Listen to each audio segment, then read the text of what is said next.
In 1990, Hornby launched their R034 model of the VEA van under tops. And as you can see here in this rail freight consist, there are a couple of those exact models. And I think for 1990, they were probably quite good. But we're now in 2022, a whole 32 years later. Are these up to the task, or do we in fact need something a bit better? It's a good question. In fact, you look at this whole consist and these are all Hornby models of a similar vintage. Again, at a distance they don't look too bad, but once you start to look at them a bit more closely, they're not perhaps what we're used to these days. From the plastic wheels with the white rims, down to the very obviously plasticky mouldings of everything, and the, well, not too bad printing and so on, but hardly what we'd expect today. So what do we get now? Well, let's find out. In 1961 and 62, British Rail responded to the requirements of various industries in producing a new batch of 2,000 van-wide wagons. These had doors that slid open rather than opened outwards, so that they could be used more easily in tighter areas of goods sheds and so on. But also, by doing this, the vans had a wider opening space, and so a pallet of goods could be loaded on exactly as it was, making life a lot easier. These proved to be popular wagons and continued in service until around 1978, when some began to be converted into what would become known as the VEA, vented vans.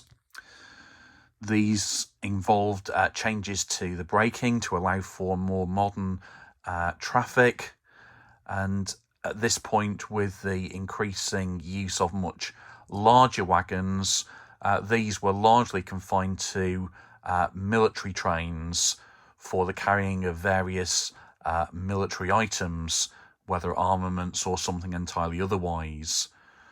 These vans were quite good in that they had corrugated metal ends and timber sides, and of course were vented also. So just a little bit of history, and of course they continued in use from 1978 through the different liveries, right up until pretty much the present day, although you'd struggle to see very many at all around these days. But on the odd military area, you might possibly see one or two of them still around in the later liveries.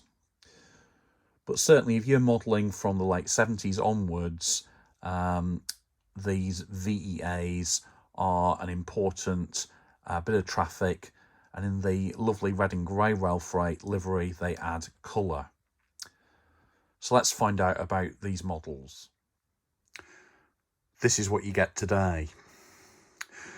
Bachmann branch line newly released VEA vans.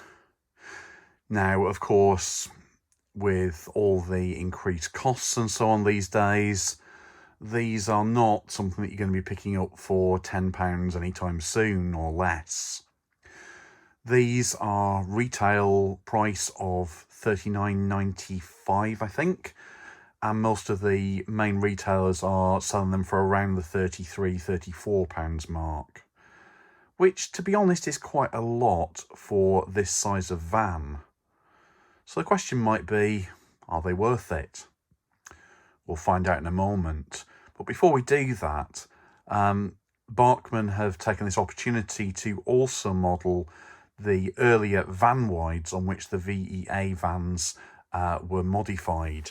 And here's a late BR Bauxite example which I've picked up. So let's get one of these out of the box and have a look at it more closely. So here we go. Let's have a look.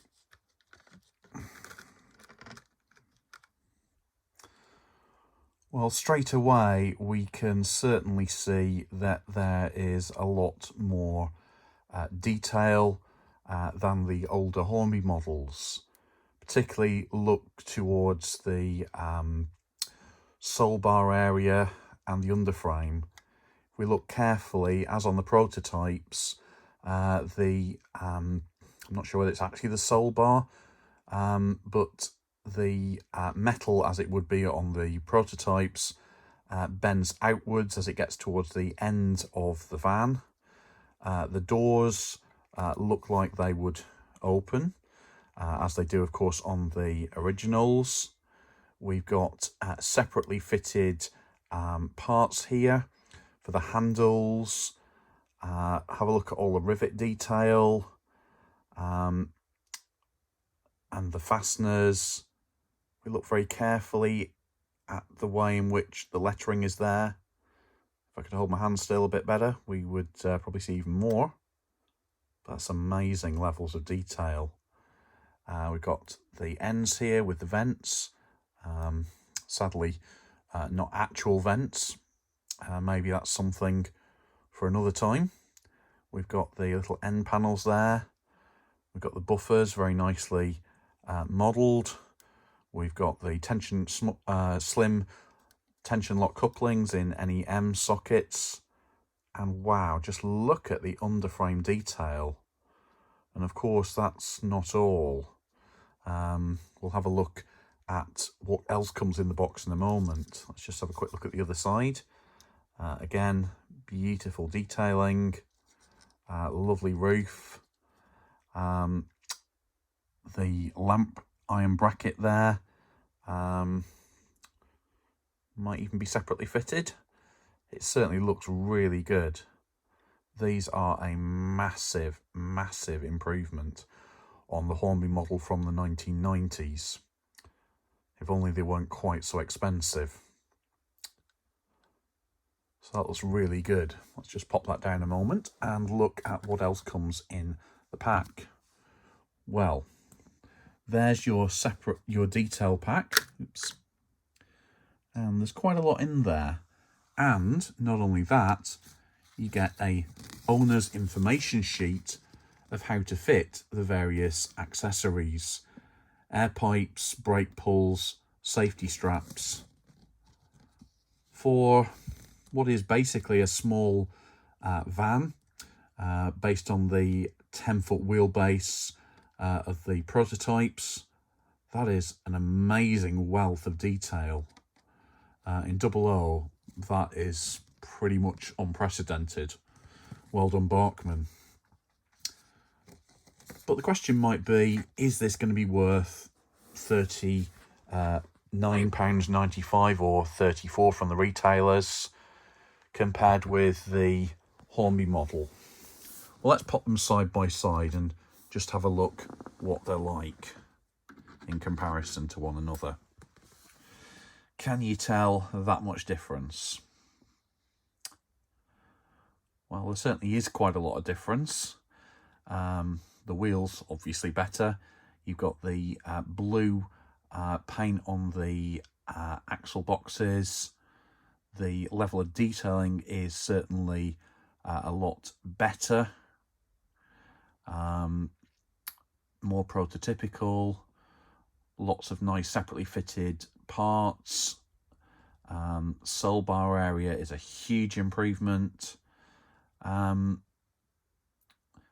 But is it worth an extra £24, let's say, in terms of what you'd likely pick up the original Hornby VEAs for?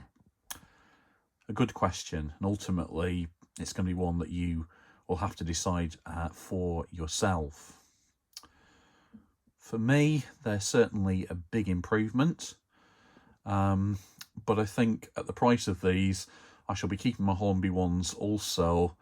Perhaps they're a good project to upgrade a little bit, maybe paint some of the moulded detail to make it look a little bit more like the Bachmanns, weather them up a bit, add metal wheels, shame about the couplings. But there are certainly things you could do to make them look all right. And if they're all weathered in a rake, then you'll get away with them, I think. They're not that bad. In the initial release of Bachmann VEAs, there are 4 individual models being marketed. 2 in the Ralph Rate red and grey livery, which ran from approximately 1982 to 1987. Although, of course, you would see them much later into the certainly early 1990s and perhaps beyond as well. You've got the earlier Ralph Rate bauxite livery as well available, which would have run from these wagons being converted from van wides in the late 70s through to repaint into red and grey Ralph Rate around 82, 83. And then from 87 onwards, you've got the later Ralph Rate grey with yellow ends. I understand that they had yellow ends because it made them more visible, and the VEAs on the whole were used for military traffic, and so would be suited to much tighter curves on military railways and areas to which goods would be brought. And having something that's visible in that context is a very good idea. You don't really want to tank bashing into one of these, do you now? So it's great to see this variety of the liveries they were made in from Bachmann. And certainly if you're modelling the 1980s, 1990s, a consist of these, perhaps off on its way to some military station, would be a great little train to run, nice and colourful, something a bit different, and that's great. So how do they actually run? How do they perform on the track work?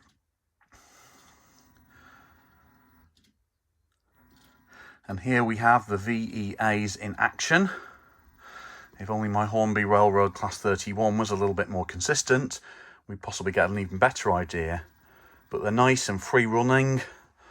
They look great. And certainly the length, even on the standard tension lock couplings between the wagons, is all right. Yes, of course, it'd be better with some closer fitting couplings. So you might want to invest in some Hunt couplings or others that will allow you to do some better close coupling. So there you have it. Certainly for my money, I like them a lot. Are they worth how much more they are compared to the Hornby originals? It's debatable. I like them. I'm happy enough for the money. Yes, if they were £10 cheaper, that would be even better. But with the world in which we're living at the moment, with increased costs of shipping, labour, materials, etc., they're all right. Great model. Would be even better if they were a bit cheaper, but that just seems to be the case these days, doesn't it? So thank you for watching this video. Please consider liking it, subscribing to this YouTube channel if you haven't already done so, and leave any comments you might have down below, and I'll try to reply to any comments and as quickly as possible.